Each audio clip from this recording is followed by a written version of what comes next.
ঢাকা মাওয়া এক্সপ্রেসওয়েতে DB সেজে ডাকাতির চেষ্টাকালে ৬ জন ডাকাতকে আটক করেছে জেলা গোয়েন্দা পুলিশ ডিবি।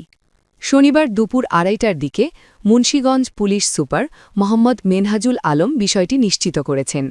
এর আগে শুক্রবার দুপুর ১টার দিকে পদ্মা সেতু উত্তর টোল প্লাজার সামনে থেকে তাদের আটক করা হয়।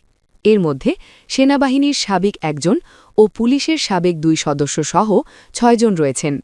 উদ্ধার হয়েছে ৪টি ডিবির পোশাক, একজোড়া হ্যান্ডকাফ, একটি ওয়াকিটকি সেট ও ইলেকট্রিক শক দেওয়ার মেশিন, একটি লেজার লাইট ও তাদের ব্যবহৃত হাইস গাড়ি।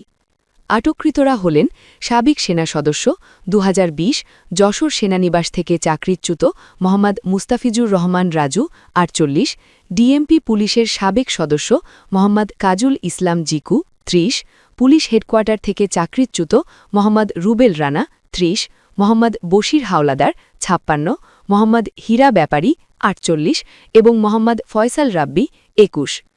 মুন্সীগঞ্জ পুলিশ সুপার মোহাম্মদ মেনহাজুল আলম জানান, শুক্রবার দুপুর আনুমানিক ১টার দিকে পদ্মা সেতু উত্তর টোল প্লাজার সামনে সন্দেহজনকভাবে অবস্থানকালে তাদের আটক করা হয়।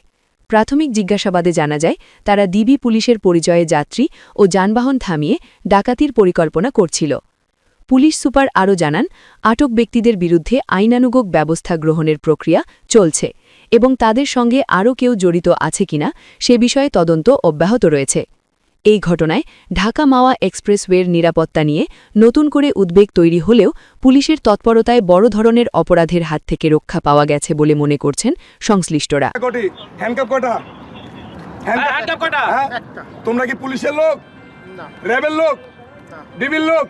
তাহলে তোমরা এই যে এই ডিবির পরিচয় দেয়া পুলিশের নাম ভাঙা এই বিভিন্ন জায়গায় ডাকাতি করে বেড়াইতেছ, কারণটা কি?